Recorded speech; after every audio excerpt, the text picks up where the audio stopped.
कोई 15,000 करोड़ रुपए कमा सकता है और इनको लगा इस मॉडल में स्कोप काफी ज्यादा है।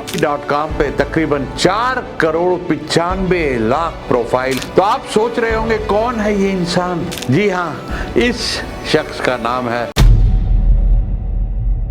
नमस्कार दोस्तों, आज एक बड़ी इंटरेस्टिंग केस स्टडी लेके आया हूँ, एक इंटरेस्टिंग कहानी लेके आया हूँ कि 4 करोड़ 70 लाख रुपए लगा के कोई 15,000 करोड़ रुपए कमा सकता है एक छोटी सी नौकरी से। यहाँ तक का सफर किस आदमी ने तय किया, आज उसकी केस स्टडी और उसकी कहानी आपको बताने वाला हूं। एंड तक ये वीडियो देखिएगा क्योंकि बहुत इंस्पायरिंग वीडियो है। मुझे बहुत इस कहानी ने इंस्पायर किया है और आपको भी इंस्पायर करेगा। ये मत सोचिएगा कि 4 करोड़ 70 लाख रुपए बहुत ज्यादा होते हैं। मुझे मालूम है बहुत लोग ये सोचेंगे कि हमारी तो तनख्वाह 20,000 50,000 रुपए है। इन शख्स की भी तनख्वाह आपसे भी कम थी। वहां से ये इतना बड़ा सफर तय करके चले हैं जहां इन्होंने एक इन्वेस्टमेंट को नहीं, कई इन्वेस्टमेंट्स को हजारों करोड़ पहुंचाया और साथ ही कई स्टार्टअप में इन्वेस्ट करके करोड़ों रुपए कमाए। और यही नहीं, अपनी खुद की कंपनी की मार्केट कैप या मार्केट वैल्यूएशन आज की तारीख में 80,000 करोड़ या 80,000 करोड़ तक पहुंचाई। तो आप सोच रहे होंगे कौन है ये इंसान जिसने एक छोटी सी नौकरी से अरबोपति बना, जहां पर ना कोई माल खरीदा, ना बेचा, ना कोई मैन्युफैक्चरिंग प्लांट लगाया, सिर्फ वेबसाइट के जरिए लोगों को नौकरी दिलाई, वेबसाइट के जरिए लोगों की शादियां कराई और वेबसाइट के जरिए लोगों को शिक्षा दिलाई। जी हाँ, इस शख्स का नाम है संजीव बिखचंदानी, जिन्होंने आज 80,000 करोड़ की कंपनी बनाई। जोमेटो में 4 करोड़ 70 लाख रुपए इन्वेस्ट करके शुरू में 18% का स्टेक लेके उसकी वैल्यू 15,000 करोड़ पहुंच गई और उसके अलावा बहुत सारे स्टार्टअप्स में इन्वेस्ट किया। तो शुरू करते हैं इनकी संजीव बिखचंदानी जी की बहुत ही इंस्पायरिंग जर्नी। ये कहानी शुरू होती है 1963 में दिल्ली में पैदाइश हुई संजीव बिखचंदानी जी की और सेंट कोलंबिया स्कूल के साथ अपनी स्कूलिंग करके सेंट स्टीफन कॉलेज में इकोनॉमिक्स की पढ़ाई की और वहां से उन्होंने सोचा कि MBA किया जाए और IIM अहमदाबाद से MBA भी किया इन्होंने। लिंटस नाम की एक बहुत बड़ी कंपनी है, एडवर्टाइजमेंट कंपनी है, वहां पर इन्होंने अकाउंट्स एग्जीक्यूटिव की जॉब शुरू कर दी और 3 साल वहां नौकरी करने के बाद HMM नाम की, जी हाँ, HMM नाम की एक फार्मास्यूटिकल कंपनी में वहां पर इन्होंने जॉब शुरू की। लेकिन सोच संजीव की हमेशा बड़ी थी, कुछ बड़ा करना चाहते थे, नौकरी में मन लगता नहीं था, तो इन्होंने HMM से भी रिजाइन कर दिया और सोचा कुछ बड़ा करते हैं, कुछ अपना करते हैं। और यहाँ से हुई इनकी शुरुआत एंटरप्रेन्योरशिप की। यहाँ पर इन्होंने 2 कंपनियां शुरू की एक पार्टनर के साथ, एक InfoEdge.com, दूसरी कंपनी इन्होंने फार्मा इंडस्ट्री के लिए बनाई, दैट वाज इंडमार्क। जी हाँ, क्योंकि इनको फार्मा का एक्सपीरियंस था इसलिए इन्होंने फार्मा की कंपनी बनाई और साथ में एक InfoEdge में Naukri.com जैसी कंपनियां बनाने के लिए InfoEdge के नाम से अपनी कंपनी शुरू की। तो इंडमार्क का बिजनेस मॉडल था कि फार्मा कंपनियों को ट्रेडमार्क दिलाने का काम शुरू किया। तो ये शुरुआत हुई 1990 में। InfoEdge में इन्होंने क्या किया कि कंपनियों के लिए इंजीनियर्स की और बहुत सारे एम्प्लॉयज की सैलरी का सर्वे, क्योंकि ये कुछ हमेशा अलग सोचते थे, तो इन्होंने सोचा कुछ ऐसा करते हैं जहाँ पे गैप है और उस गैप को पूरा करने के लिए उन्होंने सर्वे करना शुरू किया कि सही और वाजिब सैलरीज डिफरेंट एम्प्लॉयज कैटेगरीज के लिए क्या है।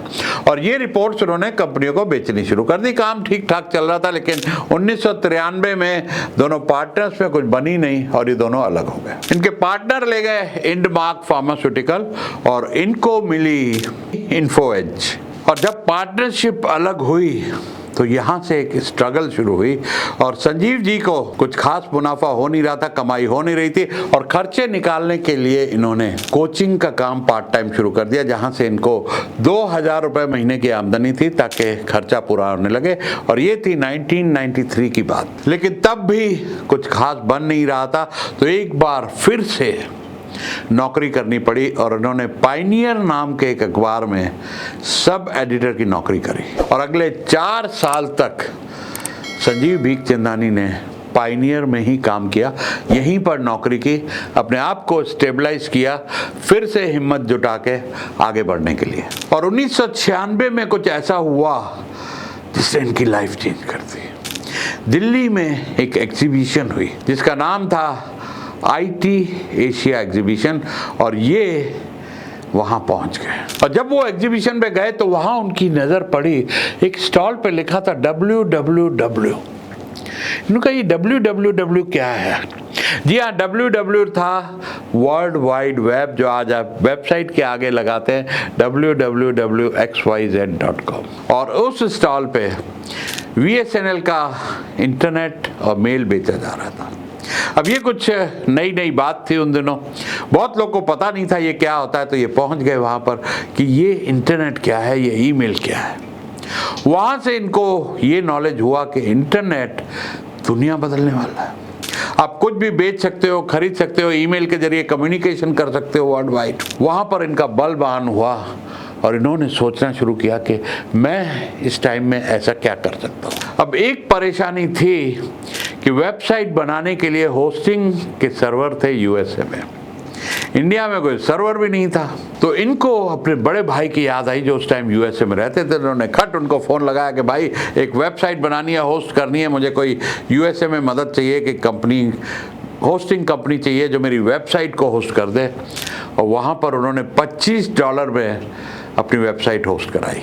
तो होस्टिंग क्या होती है? सर्वर होता है जहाँ पर आपकी वेबसाइट का सारा डेटा रहता है। आजकल तो बहुत सस्ते हो गए, 2, 4, 5, $10 में मिल जाते हैं। इंडिया में भी सर्वर है, ऑनलाइन भी है, क्लाउड सर्वर भी है, बहुत कुछ है। लेकिन उन दिनों वेबसाइट होना ही बड़ी बात थी। मुझे याद है कि मैंने 1999 में जब वेबसाइट बनाई थी तो हमारे कस्टमर हैरान हो जाते थे, अरे आपके पास वेबसाइट है, क्योंकि वेबसाइट एक बड़ी बात थी, बहुत लोगों के पास नहीं होती थी। तो ये 96 में ये सोच रहे थे, हमसे भी 3 साल पहले। तो इस तरह से 1997 में, जी हाँ 1997 में बनी Naukri.com। तो Naukri.com इंडिया में लोगों को नौकरी दिलाने में मदद करता है, सर्च में मदद करता है, एम्प्लॉयर्स को मदद करता है एम्प्लॉय दिलाने में, और एम्प्लॉयज़ को मदद करता है जॉब दिलाने में। और 2005 तक ये इंडिया की नंबर 1 कंपनी बन गई Naukri.com। 2016 में जब एक रिपोर्ट पब्लिश हुई कि Naukri.com पे तकरीबन 4,95,00,000 प्रोफाइल, जी हाँ 4,95,00,000 जॉब कीपर्स ने अपने प्रोफाइल अपलोड किए थे। और यहाँ पर हर रोज 15,000 से ज़्यादा जॉब ढूंढने वालों के प्रोफाइल अपलोड होते हैं। जी हाँ 15,000 से ज़्यादा। और Naukri.com संजीव भीखचंदानी की इन्फोएज की आज भी सबसे बड़ी इनकम का सोर्स Naukri.com ही है। जी हाँ, और हर साल दिन दूनी रात चौगनी इनकम बढ़ रही है यहाँ पर। अब तो इनका दिमाग का बल्ब जल ही चुका था कि इंटरनेट की दुनिया में इतना हंगामा हो रहा है, तो इन्होंने और रिसर्च करना शुरू किया। इन्होंने साल 2004 में एक जगह और गैप देखा कि तब तक जो शादियां करा रहे थे वो ऑफलाइन में जो हम देखते थे, दुल्हन वही जो पाठक जी दिलवाएं, यही सब कुछ चल रहा था। जगह जगह हम रेलवे स्टेशन पे जब ट्रेन से जाते थे, दीवारों पे लिखा होता था दुल्हन वही जो पाठक जी दिलाएं, पाठक जी दिलाएं। वहाँ से इनका माथा टनका और इन्होंने कहा दुल्हन वही जो जीवनसाथी.com दिलाए। और इन्होंने एक दूसरी वेबसाइट बनाई जीवनसाथी.com 2004 में। आज की तारीख में 2024 में जीवनसाथी.com का रेवेन्यू 608 करोड़ है। जी हाँ 608 करोड़। तो अब एक और प्रॉब्लम, एक जगह और गैप इनको नजर आया कि जब घर में 12वीं कक्षा बच्चे पास करते हैं तो एक टेंशन होता है कि आगे क्या करें, कौन सा कॉलेज ज्वाइन करें, कौन सी डिग्री लें, कौन सी एजुकेशन करें। उस गैप को सॉल्व करने के लिए इन्होंने तीसरा पोर्टल बनाया शिक्षा.com। अब तो भाई ये बन गए अनस्टॉपेबल, भाई साहब रुकने का नाम ही नहीं ले रहे। इन्होंने देखा कि जगह जगह एक और गैप है कि local property agent, unorganise sector, कैसे लोग घर ढूंढें। लोकल दलालों पे, एजेंट्स पे डिपेंड करते थे और वहाँ तो आपको पता है हाल क्या है। तो इन्होंने बनाई 99acres.com जो आज इंडिया की एक टॉप प्रॉपर्टी सर्च पोर्टल है। और यही नहीं, 2006 में naukri-gulf.com, जी हाँ, मिडिल ईस्ट के लिए भी इन्होंने, गल्फ कंट्रीज के लिए भी एक अलग से पोर्टल बनाया, naukri-gulf.com। और आज ऑनलाइन जॉब का 70%, जी हाँ, 70% ट्रैफिक इनकी वेबसाइट naukri.com पे है। और ये जब लिस्ट हुए, जब इनका IPO आया, तो ये कंपनी की आज की तारीख में वैल्यूएशन 80,000 करोड़, या 80,000 करोड़ होता है तकरीबन 9-10 बिलियन डॉलर। और अभी तो पार्टी शुरू हुई है, अभी तक काम बढ़ता चला जा रहा है, दिन दूनी रात चौगनी, कंपनी का रेवेन्यू बढ़ रहा है, कंपनी की वैल्यूएशन बढ़ रही है। अब एक और जर्नी शुरू होती है यहाँ से स्टार्टअप इन्वेस्टमेंट्स की।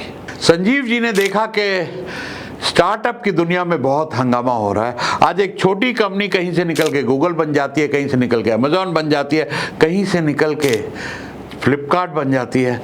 तो इन्होंने स्टार्टअप में इन्वेस्टमेंट करना शुरू किया, जहाँ पे आइडेंटिफाई करना शुरू किया अपॉर्चुनिटीज़, क्योंकि ये बड़े इंटेलिजेंट हैं इस मामले में कि अपॉर्चुनिटी और गैप्स कहाँ पे है ये आप समझ सकते हैं। naukri.com, जीवनसाथी.com, 99 एकड़, शिक्षा.com जैसी अपनी कंपनियां बना के इनको बहुत अच्छी तरीके से एक पल्स आ गई, एक पहचान आ गई, एक तीव्र दृष्टि आ गई कि कैसे ये अपॉर्चुनिटीज़ को आइडेंटिफाई करें और मार्केट में गैप ढूंढ के किस तरह की कंपनियों में इन्वेस्ट करें। और वहां पर इनकी नजर पड़ी ज़ोमैटो पे। ज़ोमैटो उस टाइम में सिर्फ रेस्टोरेंट्स के मेन्यू अपलोड होते थे, आपको अगर कोई रेस्टोरेंट की रिव्यूज देने हैं, रेटिंग देनी है, वही एक प्लेटफॉर्म था। एक हमारे के लिए एक मुसीबत थी कि बहुत सारे मेन्यू ऑफिस में रखने पड़ते थे, कभी लंच डिनर मंगाना, 50 मेन्यू देखने पड़ते थे, उससे एक जान छूटी। और इनको लगा इस मॉडल में स्कोप काफी ज्यादा है, तो वहां पर इन्होंने लगाए सिर्फ और सिर्फ 4 करोड़ 70 लाख रुपए और 18% का स्टेक लिया। और जब ज़ोमैटो का IPO आया तो कोई 1,01 करोड़ की तो वैल्यूएशन हो गई।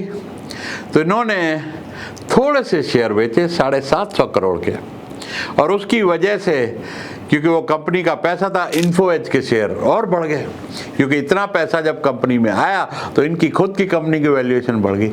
लेकिन थोड़ा सा स्टेक बेचा, कोई 2-4% ही शेयर बेचे इन्होंने, अभी इनके पास हजारों करोड़ के शेयर पड़े हैं। तो ये थी दोस्तों एक सक्सेस स्टोरी उस आदमी की जो 2,000 रुपए की कोचिंग की नौकरी करता है, जो छोटी मोटी जॉब्स करता है, कुछ साल स्ट्रगल करता है, बिजनेस में फेल होता है, और उसके बाद इतनी बड़ी सक्सेस हासिल करता है जहां ना कोई फैक्ट्री है, ना कोई प्रोडक्ट है, ना कुछ खरीदा जा रहा है, ना कुछ बेचा जा रहा है, सारा बिजनेस ऑनलाइन हो रहा है। और उसके अलावा कुछ अच्छे स्टार्टअप्स में इन्वेस्ट करके वेल्थ क्रिएशन की जा रही है ना इंस्पायरिंग स्टोरी। तो अगर आपको अच्छी लगी हो ये स्टोरी तो शेयर कीजिएगा, इंस्पायर होइएगा, सोचिएगा नहीं कि मेरा धंधा छोटा है, मैं ये नहीं कर सकता हूँ।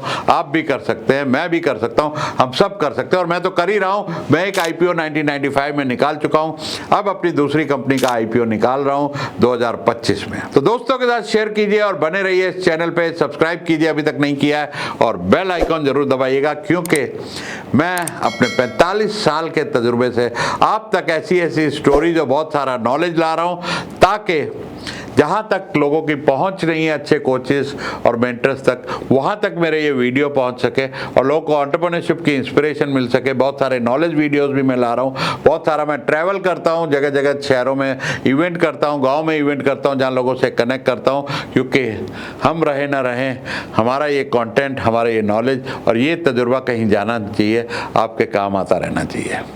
जय हिंद।